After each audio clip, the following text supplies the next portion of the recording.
Assalamualaikum warahmatullahi wabarakatuh. Selamat malam, Prof. Herman dan teman-teman sekalian. Perkenalkan, nama saya Bisma Maulana Putra. Pada kesempatan hari ini, saya akan mempresentasikan materi mengenai proses inovasi model dan bisnis. Materi ini berasal dari buku 6 bab 2, yaitu buku Entrepreneurship, Innovation, dan Teknologi, yang dimana buku ini berfokus pada bagaimana model bisnis dapat berubah akibat inovasi teknologi, serta bagaimana disrupsi terjadi dalam berbagai industri. Selanjutnya ini bisa kita lihat tujuan pembelajarannya di sini. Yang pertama adalah memahami definisi model bisnis, menjelaskan inovasi disruptif, mengidentifikasi teknologi disruptif, menjelaskan cara terjadinya inovasi model bisnis, menghubungkan teknologi dengan peluang inovasi. Lalu selanjutnya adalah ini adalah beberapa konsep menurut para ahli konsep model bisnis yang dimana yang pertama ada Clayton Christensen. Christensen ini terkenal dengan teori inovasi disruptif yang dimana ia menjelaskan bahwa model bisnis dan teknologi adalah dua hal yang tidak bisa dipisahkan. Kombinasi keduanya dapat mengubah struktur kompetisi dalam industri. Yang kedua itu Alexander Osterwalder, yang dimana dia memperkenalkan bisnis model kanvas yang berisi 9 komponen, yang dimana definisi ini menyatakan bahwa model bisnis merupakan gambaran logis tentang bagaimana organisasi menciptakan, menyampaikan, dan menangkap nilai. Selanjutnya adalah menurut David Tisch, model bisnis itu harus mampu menunjukkan dengan jelas bagaimana perusahaan menciptakan dan menangkap nilai tersebut melalui mekanisme pendapatan. Kita ada dasar teknologi disrupsi, memang teknologi ini merupakan salah satu faktor paling kuat yang menyebabkan perubahan modern bisnis. Sepanjang sejarah, kita telah melihat bagaimana teknologi baru seperti chip semikonduktor, kamera digital, internet, hingga sensor dan AI, semuanya telah mengubah cara perusahaan untuk bersaing. Disrupsi ini terjadi ya ketika teknologi baru mengubah struktur kompetisi, artinya bukan hanya produknya yang berubah, tetapi seluruh cara kerja industri juga ikut berubah. Teknologi ini membuka peluang bagi para pemain baru untuk masuk dengan model bisnis yang benar-benar berbeda dari pemain lamanya, di mana ada beberapa teknologi yang dapat digunakan pada disrupsi, yaitu seperti next level process automation and virtualization, the future of connectivity, distributed infrastructure, next generation computing, applied AI, dan segala macamnya. Lalu di sini adalah contoh-contoh perusahaan yang eh, menerapkan disrupsi yaitu seperti Zynga dan Sherpa, yang di mana Zynga ini merupakan perusahaan game sosial yang berhasil memanfaatkan platform Facebook untuk mempercepat pertumbuhan game. Seperti Farmville, mencapai 10 juta penggunaan hariannya dalam 6 minggu. Zynga ini menciptakan model bisnis baru dengan memanfaatkan jejaring sosial sebagai sarana distribusi game. Selanjutnya adalah Sherpa, yang dimana ini merupakan perusahaan berbasis AI yang menggabungkan teknologi pencarian prediksi dan voice assistant dalam satu aplikasi. Selanjutnya, teknologi informasi berkembang secara eksponensial. Ray Kurzweil mengembangkan teori Law of Accelerating Returns yang menyatakan bahwa teknologi berkembang secara eksponensial.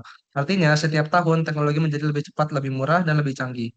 Perkembangan yang sebelumnya membutuhkan puluhan tahun, kini bisa terjadi hanya dalam beberapa tahun.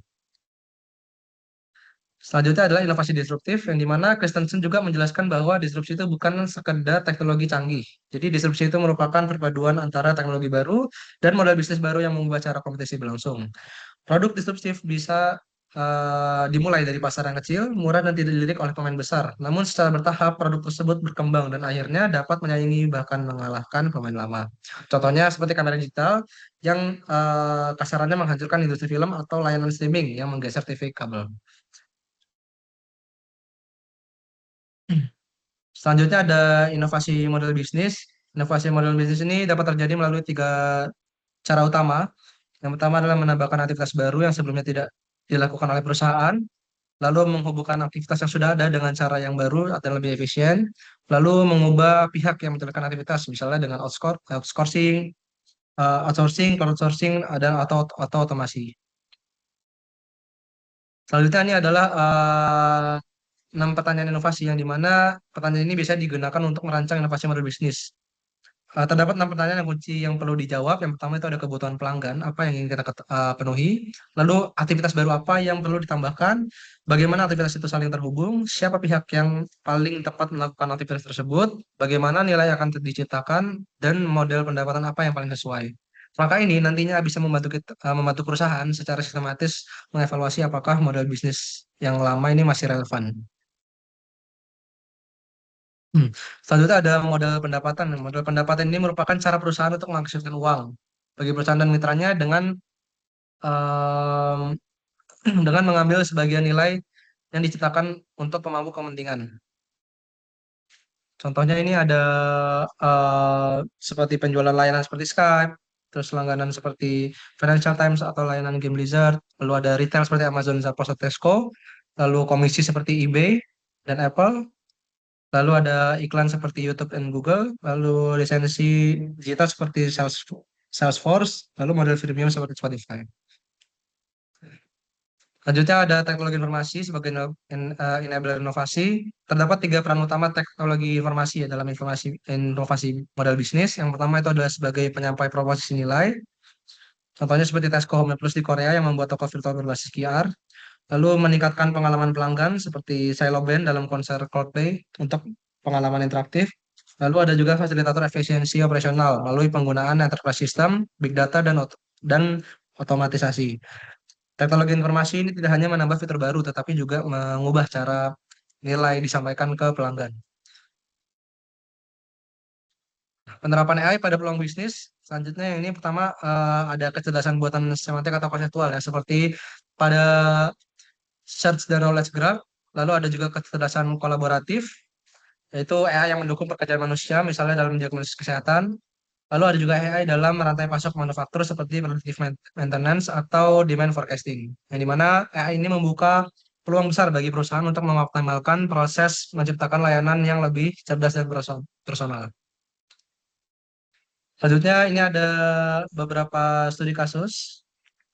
Yang pertama ini ada inovasi disruptif di industri otomotif, yang dimana industri otomotif ini sedang mengalami transformasi besar-besaran.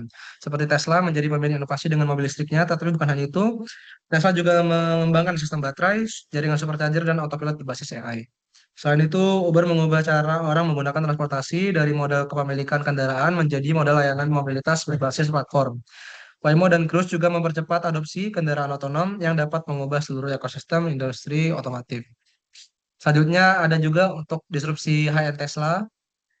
Tesla ini merupakan contoh unik dari inovasi disruptif kategori high-end. Berbeda dari teori Christensen yang menyebutkan disrupsi hanya berasal dari low-end, Tesla juga mulai dari segmen premium dengan model S. Setelah membangun kredibilitas, mereka memperluas pasar dengan model 3 yang lebih terjangkau. Keberhasilan Tesla ini memaksa raksasa otomotif dunia seperti Toyota, Ford, dan Volkswagen untuk mempercepat strategi elektrifikasi mereka. Ini menunjukkan bahwa inovasi model bisnis ini bisa muncul dari berbagai segmen, tidak selalu dari pasar bawah. Inovasi model adalah fondasi penting bagi kesuksesan perusahaan modern. Teknologi berkembang semakin cepat dan perusahaan harus terus menyesuaikan model bisnisnya untuk tetap relevan. Dengan memahami konsep disrupsi, teknologi disruptif, dan inovasi model bisnis, kita dapat melihat lebih jelas bagaimana peluang baru tercipta dan bagaimana kita bisa merancang bisnis yang lebih adaptif di masa depan. Sekian dari saya, terima kasih atas perhatiannya. Wassalamualaikum warahmatullahi wabarakatuh.